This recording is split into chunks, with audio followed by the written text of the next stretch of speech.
नमस्ते बच्चों, एक बार फिर से आपका स्वागत है हमारे इस YouTube चैनल AMS संपूर्ण ज्ञान पे। और आज हम फिर से लेके आ गए हैं आपके लिए कक्षा 7 का ये हमारी दुनिया बुक है, यानी भूगोल का बुक है। और अध्याय भी इत्तेफाक से 7 ही है। तो इसमें क्या है, जीवन का आधार पर्यावरण। तो पर्यावरण किस तरह से हमारे जीवन का आधार है, जीवन का अभिन्न अंग है। हम पर्यावरण से किस तरह जुड़े हुए हैं, पर्यावरण में होने वाली हर एक घटनाएं किस तरह से हमसे संबंधित है, किस तरह से उसका हमको नुकसान होता है या फिर उसका किस तरह से हमको फ़ायदा होता है, आज के इस अध्याय में हम लोग सीखेंगे, पढ़ेंगे। तो क्लास को स्टार्ट करने से पहले आपसे हमारा रिक्वेस्ट है कि अगर आप चैनल पे पहली बार आए होंगे तो इस चैनल को सब्सक्राइब करना नहीं भूलेंगे। इस चैनल पे आपको 6 क्लास से 12 क्लास तक के सभी विषयों की पढ़ाई दी जाएगी। तो स्टार्ट करते हैं। सीमा अपने पिताजी के साथ पहली बार पटना घूमने जा रही थी। सीमा नाम की कोई छात्रा है, लड़की है, वो अपने पिताजी के साथ पहली बार पटना घूमने जा रही है। घर से बाहर निकलते ही हरे भरे खेत बाग बगीचे उसे सुंदर लग रहे थे। घर से बाहर निकलते ही हरे भरे खेत बाग बगीचे उसे सुंदर लग रहे थे। उड़ती चिड़ियाँ, खिले फूल उसे लुभा रहे थे। धीरे धीरे चल रही ठंडी हवा उसे बहुत अच्छी लग रही थी। क्या हुआ, सीमा जब अपने घर से निकली अपने पिताजी के साथ तो उसको हरे भरे खेत, बाग बगीचे और उड़ती चिड़ियाँ और खिले हुए फूल और हल्की हल्की हवा उसे बहुत ही अच्छी लग रही थी।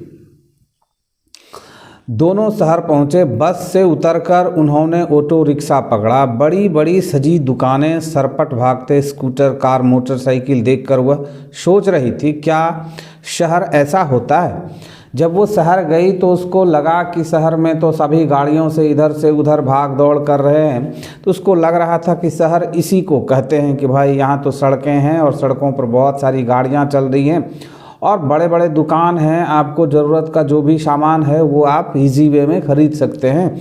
गांव में तो आपको गांव से चल के शहर जाना होता है। अचानक उसका ऑटो रिक्शा चौराहे पर रुक गया। उसका जो ऑटो रिक्शा था वो एक चौराहे यानी रेड लाइट पे, जहाँ पे आपको ट्रैफिक होता है, वहाँ पे जाके वो रुक गया।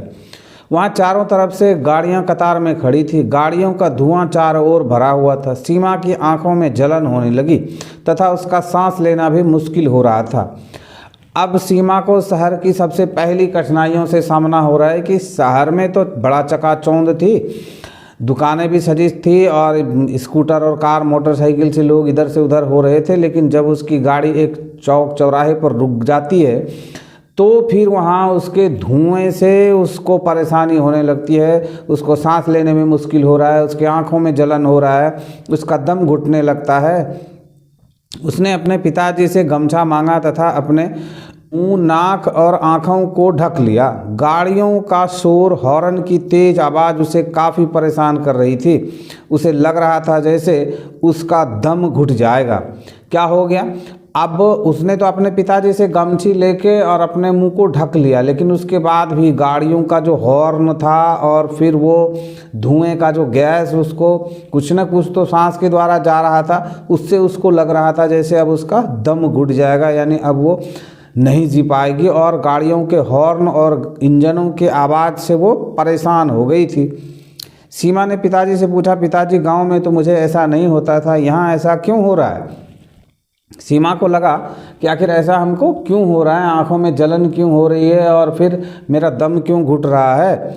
पिताजी ने कहा, ऐसा प्रदूषण के कारण होता है, जो कई तरह का है और कई कारणों से होता है। अब मैं तुम्हें प्रदूषण के बारे में बताता हूँ।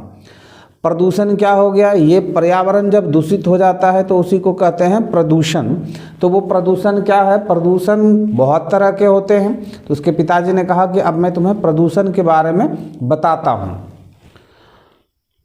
देखिए, प्रदूषण सबसे पहला वायु प्रदूषण है। वायु प्रदूषण कैसे होता है, इससे पहले के अध्याय में हम लोगों ने पढ़ा है कि सूर्य से आने वाली किरणें जो हमारी पृथ्वी से टकरा के वापस जा रही होती है, उसको हमारे वातावरण में, हमारे इस क्षौभ मंडल में जो कार्बन डाइऑक्साइड गैस है, वो गैस उन सूक्ष्म कणों को अपने में समाहित कर लेता है और इससे कार्बन डाइऑक्साइड गैस की मात्रा बढ़ जाती है और ये गैस भारी हो जाती है और धीरे धीरे नीचे बैठने लगती है। इससे हमारे पृथ्वी से जाने वाले बहुत सारे विकिरणों को भी वो रोक लेता है, जिससे यहाँ का तापमान बढ़ जाता है। तो ये कार्बन डाइऑक्साइड गैस जो है क्या है, फैक्ट्रियों से निकलने वाले धुएं और धूल और कचरों से बनता है, गाड़ियों से निकलने वाले धुओं से बनता है।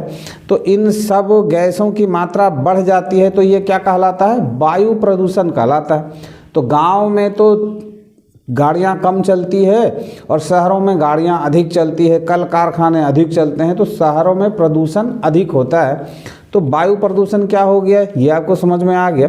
ध्वनि प्रदूषण, ध्वनि प्रदूषण किसको कहते हैं, जो आवाज़, ध्वनि आवाज़ को बोलते हैं। तो जिस आवाज़ को हम आराम से सुन लेते हैं, अपने कानों को जो प्रिय लगता है वो आवाज़ ठीक है, लेकिन उससे जो अधिक आवाज़ होती है वो हमारे कान को प्रिय नहीं होता है, वो कर्ण प्रिय नहीं होता है, वो हमें नुकसान दे जाता है, हमारे मन मस्तिष्क को विचलित कर देता है। जब बहुत तेज़ आवाज़ हमारे कान के पर्दे से टकराती है तो हमारे मस्तिष्क को भी वो उसके सोचने समझने की क्षमता को वो विचलित कर देता है, तो वो ध्वनि प्रदूषण कहलाता है। क्या है देखिए, वायुमंडल में अवांछित तीव्र ध्वनि की मौजूदगी जो हमारे कानों एवं मस्तिष्क को पीड़ा दे, ध्वनि प्रदूषण कहलाता है। यह प्रायः लाउड स्पीकर, डीजे, वाहनों के शोर से उत्पन्न होता है। क्या होता है, ये जो आप शादी विवाह में बड़े बड़े लाउड स्पीकर या फिर मंदिरों में मस्जिदों पे बहुत बड़े बड़े से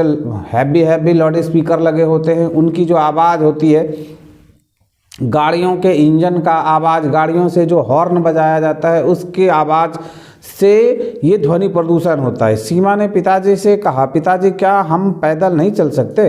पिताजी ने कहा, धूप अधिक तेज है, ऐसे में पैदल चलना मुश्किल होगा, हम आगे जाकर ऑटो रिक्शा छोड़ देंगे फिर पैदल चलेंगे। धूप बहुत अधिक थी इसलिए उसके पिताजी ने पैदल चलने से इनकार कर दिया। ध्वनि को डेसिबल में मापा जाता है, मानव सामान्यतः 80 डेसिबल तक सुन सकता है। इससे ऊपर की ध्वनि व्यक्ति को विचलित करती है, जिसे ध्वनि प्रदूषण कहा जाता है। क्या होता है, सबसे पहले तो हर एक चीज़ को मापने का एक मात्रक है, तो ध्वनि को मापने का मात्रक क्या है, डेसिबल, और ये 80 डेसिबल तक की आवाज़ों को हम सुनते हैं, ये हमें कर्णप्रिय होते हैं। इसके बाद की आवाज़ जो होती है वो हमें विचलित करने लगती है, वो हमारे मन मस्तिष्क को डिस्टर्ब करने लगता है। सीमा बोली, पिताजी यहाँ पेड़ तो कहीं कहीं नज़र आ रहे हैं, सिर्फ बड़े बड़े मकान ही दिखाई पड़ रहे हैं, जिसे देखो वह व्यस्त है, सब जाने कहाँ भागे जा रहे हैं। सीमा ने पिताजी से क्या कहा कि यहाँ तो सिर्फ मकान ही यानी बिल्डिंग नज़र आ रहा है, यहाँ तो पेड़ पौधे नज़र नहीं आ रहे हैं, और जिसे देखो हर कोई रास्ते से सिर्फ आवागमन को कर रहा है, एक दूसरे से किसी को लेना देना नहीं है। गांव में तो लोग जब इधर से उधर चलते जाते हैं तो एक दूसरे से हाल समाचार भी पूछते हुए चलते हैं, लेकिन यहाँ तो कोई किसी से मतलब नहीं है, सिर्फ लोग सरपट भागे जा रहे हैं। ये शहरों की स्थिति है। पिताजी ने कहा, आओ मैं तुम्हें कुछ और दिखाता हूँ। वे उसे गंगा नदी के किनारे अंटा घाट ले गए। नज़दीक जाने पर सीमा ने देखा नदी का पानी काफ़ी गंदा था। कुछ लोग वहाँ साबुन से कपड़े धो रहे थे तो कुछ स्नान कर रहे थे। पास में ही एक गंदा नाला भी गंगा में गिर रहा था, जिसके मुहाने पर पानी बहुत गंदा था। उसे देखकर बहुत आश्चर्य हुआ। उसने पिताजी से कहा, पिताजी मैंने तो सुना था कि हम गंगा जल पीते हैं। अब देखिए, उसके पिताजी ने उसको पटना के अंटा घाट ले गया और वहाँ उसको गंगा का दर्शन कराया और गंगा स्नान करने के लिए वहाँ गया। तो वहाँ उसने क्या देखा कि कुछ लोग गंगा नदी में स्नान कर रहे हैं और साबुन से कपड़े धो रहे हैं, और उसी जगह पास में ही गंगा नदी में गंदे नाले आके गिर रहे हैं। जो शहरों से गंदे नाले चल के आते हैं वो नदियों में ही प्रवाहित कर दिया जाता है वो गंदा पानी। तो गंगा के किनारे की जो शहर है, उन सब शहरों का जो गंदा पानी है वो गंगा में ही प्रवाहित कर दी जाती है। तो इससे तो गंदा पानी हो रहा है, गंगा का जल गंदा हो रहा है, लेकिन सीमा ने सुन रखा है कि गंगा का जल तो निर्मल होता है, उसे पिया जाता है, उसमें कीड़े नहीं पड़ते हैं, इसमें कीड़े नहीं पड़ता। लेकिन यह पानी तो बहुत गंदा है, इतनी गंदगी कहाँ से आती है? सीमा ने पूछा। तो मैंने आपको बताया कि पानी कहाँ से आता है, गंदा पानी। अब देखिए, जल प्रदूषण। अभी तक हम लोगों ने वायु प्रदूषण, ध्वनि प्रदूषण को पढ़ा, अब जल प्रदूषण को देखते हैं। जल प्रदूषण क्या कहता है कि जल में किसी बाहरी पदार्थ की उपस्थिति जो जल के वास्तविक गुणों को इस प्रकार परिवर्तित कर दे कि जल स्वास्थ्य के लिए नुकसानदायक या उपयोग करने लायक ना रहे, जल प्रदूषण कहलाता है। जल प्रदूषण किसको कहते हैं कि जल में जब कुछ बाहरी तत्व मिल जाते हैं तो वो जल को इस तरह से परिवर्तित कर देते हैं कि वो जल या तो ना हमारे स्नान करने के लायक रहता है, ना हमको वो पीने के लायक होता है, तो उस जल को हम प्रदूषित जल कहते हैं। पिताजी ने कहा, बेटा, घरों से निकलने वाला सारा गंदा पानी नालों से होता हुआ नदी में आ रहा है, फैक्ट्रियों से निकलने वाला कचरा भी नालियों से होता हुआ नदी में गिर रहा है, जिसके कारण नदी का पानी काफ़ी गंदा हो गया है। मैंने आपको इसके बारे में पहले ही बताया। अब तो इसमें इतनी गंदगी है कि इसे पीना तो दूर, स्नान करने में भी हम परेशानी महसूस कर रहे हैं। सीमा को बड़ा दुख हुआ। उसे दादी की बताई सारी बातें याद आ रही थी जो उन्होंने उसे गंगा नदी के बारे में बताया था। सीमा की दादी ने गंगा नदी के बारे में उसको क्या बताया होगा, ये आप थोड़ा सा अनुमान कर सकते हैं कि उसकी दादी ने कहा होगा कि गंगा नदी बहुत ही पवित्र नदी है, गंगा नदी का पानी आप बोतलों में भर के रख दो, 10 बरस 20 बरस भी रख दोगे, पानी में कीड़े नहीं होंगे, पानी में गंदगी नहीं होगी। गंगा में स्नान करने से शरीर साफ हो जाता है, मन स्वच्छ हो जाता है। लेकिन वो तो वहाँ अंटा घाट पे जब उसने गंगा का दर्शन किया तो वहाँ तो उसको गंगा में सिर्फ गंदे नाले ही मिले और लोगों द्वारा कपड़े खींचने का जो उसने देखा, उससे भी तो पानी गंदा ही होता है। तो उसका मन बहुत ही व्यथित था, वह बहुत ही दुखी थी। लौटते समय सीमा को सड़क पर फैले नाली के पानी से होकर जाना पड़ा। उसने पूछा, पिताजी, यहाँ इतना पानी कहाँ से आया? वर्षा तो हुई नहीं। पिताजी ने कहा, यह नाली का गंदा पानी है जो नाली के जाम हो जाने के कारण सड़क पर बह रहा है। अब सीमा जब आ रही थी वापस तो उसने क्या देखा, आप लोग भी अगर शहर गए होंगे तो आप क्या देखते होंगे कि शहरों में बहुत सारे जगह पर नालियों से पानी निकल के सड़कों पर आ जाया करता है। तो उस पानी के बारे में सीमा कह रही है कि ये पानी कहाँ से आया? बरसात तो हुई नहीं, तो फिर ये पानी कहाँ से आया? तो उसके पिताजी क्या कहते हैं? उसके पिताजी कहते हैं कि हम आप जो मिलके पॉलीथीन का इस्तेमाल करते हैं, वो पॉलीथीन जो है जब नालों को जाके ढक देते हैं, नालों के मुंह को बंद कर देते हैं, तो फिर नालों में जो पानी है, घरों से निकलने वाला जो पानी है वो नालों में गिर रहा है और नालों से होके वो सड़कों पे बह रहा है। सीमा ने पूछा, क्या यहाँ नालियों की सफाई नहीं होती? पिताजी ने समझाया, बेटा, सफाई तो होती है, लेकिन हम पॉलीथीन का प्रयोग कर उसे जहाँ तहाँ फेंक देते हैं, जो हवा द्वारा उड़कर नाली में पहुंचकर उसे जाम कर देते हैं। सीमा ने कहा, पता नहीं इतनी दिक्कत के बाद भी लोग पॉलीथीन का उपयोग क्यों करते हैं। तो आज आपको क्या पता चल रहा है कि हम लोगों को पॉलीथीन का उपयोग नहीं करना चाहिए। हम लोग जब भी कुछ सामान खरीदने बाजार जाते हैं तो क्या करते हैं, हर एक चीज़ पॉलीथीन में ही लेके आते हैं। लेकिन हम लोगों को क्या करना चाहिए, कपड़े का थैला लेके जाना चाहिए, छोटा बड़ा हर एक तरह का थैला लेके जाना चाहिए और हमको थैले में ही अपना सामान लेना चाहिए, ना कि पॉलीथीन में। धीरे धीरे गर्मी बढ़ गई थी। गर्मी के कारण दोनों का बुरा हाल था। सीमा बोल पड़ी, पिताजी, यहाँ इतनी गर्मी क्यों पड़ रही है? हमारे गांव में तो इतनी गर्मी नहीं लगती है। सीमा शहर की गर्मियों से भी परेशान थी। सीमा को गांव में इतनी गर्मी नहीं लगती थी, लेकिन शहर में उसे बहुत गर्मी लगती थी। क्यों गर्मी लगती थी? क्योंकि शहरों में कल कारखाने चलते हैं, बहुत सारी गाड़ियां चलती हैं और वहाँ पे बिजली का बल्ब जलता है और वृक्ष कम हैं और मकान ही मकान हैं, तो उन मकानों को बनाने के लिए ईंटों का इस्तेमाल किया गया है, गिट्टी सीमेंट का इस्तेमाल किया गया है। तो वो धूप की रोशनी से, सूर्य की रोशनी से वो मकान का बाहरी हिस्सा गर्म हो जाता है और उसके संपर्क में आने वाली हवाएं जो है वो भी गर्म हो जाती हैं। कल कारखाने जहाँ चल रहे हैं वहाँ की जो हवा है उन इंजनों के संपर्क में, उन चिमनियों के, कल कारखानों में जो चिमनी होता है जिससे धुआं निकल रहा होता है उसके संपर्क में आने से हवा गर्म हो जाती है। गाड़ी से निकलने वाला धुआं या गाड़ी के बगल से जब आप, बड़े ट्रक बस के बगल से जब आप पार करेंगे तो आपको लगेगा कि उसके अंदर से गर्म हवा आ रही है। तो वो जो गर्म हवा है वो बहुत सारी गाड़ियां शहर में चल रही हैं तो वो बहुत सारे हवाओं को गर्म कर रही है। इस वजह से शहर का जो तापमान होता है वो गाँव के अपेक्षा अधिक गर्म होती है।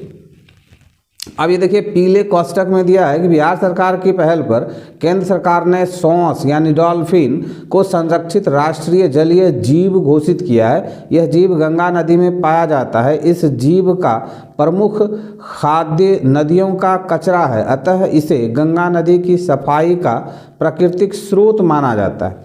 सरकार ने डॉल्फिन को क्या किया है, संरक्षित राष्ट्रीय जलीय जीव घोषित किया है। और ये क्या करता है, ये नदियों में जो गंदगी नालों के द्वारा गिराया जाता है उन गंदगियों को ही खाने का काम करती है ये सोंस या डॉल्फिन। अगर आप कभी गंगा किनारे गए होंगे तो आप गर्मियों के दिन में अधिक देखेंगे कि गंगा की बहती धारा में बीच से एक बड़ा सा मछली के आकार का वो बाहर निकलता है और फिर डूब जाता है, बाहर निकलता है और फिर वो डूब जाता है। तो वो क्या है, वो राष्ट्रीय जलीय जीव घोषित कर दिया गया है उसको। ये चीज़ आपको याद रखना है। ये जो आप देख पा रहे हैं ये है वो डॉल्फिन। तो ये पानी से बाहर निकलता है और फिर पानी में डूब जाता है। पिताजी ने कहा, बेटा यहाँ पेड़ पौधों की संख्या कम है, ईंट एवं पत्थर से बने मकान भी अधिक हैं, गाड़ियाँ भी बहुत अधिक चलती हैं, बिजली से चलने वाले उपकरण दिन रात चल रहे हैं, बिजली के बल्ब अत्यधिक मात्रा में जल रहे हैं, इससे वातावरण सामान्य तथा अधिक गर्म हो रहा है। जानती हो इन सब से ग्लोबल वार्मिंग हो रहा है। अब सीमा ने आश्चर्य से पूछा, ये ग्लोबल वार्मिंग क्या होता है? तो ग्लोबल वार्मिंग क्या होता है? ग्लोबल वार्मिंग होता है कि जब आपके यहाँ का तापमान सामान्य से अधिक हो जाए तो उसको क्या कहते हैं, ग्लोबल वार्मिंग कहते हैं। यानी आपके वायुमंडल का जो तापमान है वो अधिक हो गया तो उसको क्या कहते हैं, भूमंडलीय तापन। आगे पढ़ेंगे। पिताजी ने बताया, बढ़ते उद्योग धंधों के कारण चिमनियां दिन रात धुआं उगल रही है। ये सब मैंने आपको पहले ही बता दिया। यातायात के साधन, फ्रिज, एसी, जनरेटर दिन रात चलाए जा रहे हैं। पेड़ों की अंधाधुंध कटाई की जा रही। बिजली के बल्ब, अन्य इलेक्ट्रॉनिक उपकरण भी अत्यधिक इस्तेमाल हो रहे हैं। इन कारणों से वातावरण में कार्बन डाइऑक्साइड की मात्रा काफ़ी अधिक बढ़ रही है। इस बारे में मैंने आपको पहले ही बता दिया है। फलतः वायुमंडल का तापमान भी लगातार बढ़ रहा है। क्यों बढ़ रहा है? क्योंकि वायुमंडल में कार्बन डाइऑक्साइड गैस की मात्रा बढ़ रही है तो वो सूर्य से आने वाली किरणों को अत्यधिक मात्रा में रोक लेती है। जब वो किरणें पृथ्वी से टकरा के वापस जा रही होती है तो वो कार्बन डाइऑक्साइड उसको रोक लेती है, और जब रोक लेती है तो इस वातावरण को और अधिक गर्म बना देती है।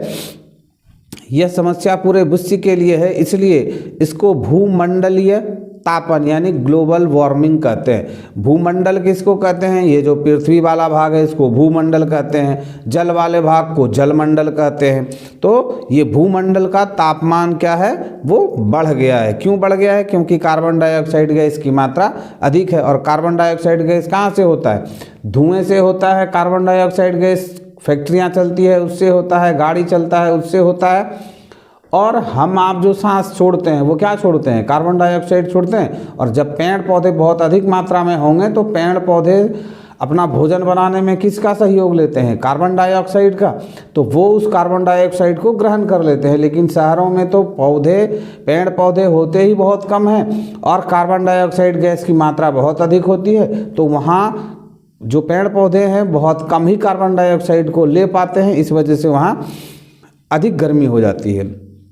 सीमा ने सोचते हुए कहा, इसके लिए तो पूरी तरह हम लोग ही जवाबदेह हैं। प्राकृतिक पर्यावरण की स्वार्थवश हम धीरे धीरे नष्ट करते जा रहे हैं। हम अपने स्वार्थों के चलते हम इस प्राकृतिक पर्यावरण को नष्ट कर रहे हैं, पेड़ पौधे को काट रहे हैं। पिताजी ने कहा, दुख तो इस बात की है कि हम अब भी सावधान नहीं हुए हैं। उन्होंने दूर लगे होल्डिंग की ओर इशारा कर कहा, पढ़ो तो उस पर क्या लिखा है। होल्डिंग किसको बोलते हैं? जब आप शहर के लिए निकलते हैं, जब आप सरकार के द्वारा बनाए सड़कों पर आप जब जाते हैं, जो मुख्य शहर से जोड़ने वाली सड़क होती है, उस पे बड़े बड़े से पोस्टर लगाए होते हैं, आयरन का, लोहे का पिल्लर गाड़ के और लोहे का चदरा लगा के, और उस पर पेंट करके लिखा रहता है कुछ अच्छे लाभप्रद बातों को उसमें लिखा जाता है, उसी को होर्डिंग बोलते हैं।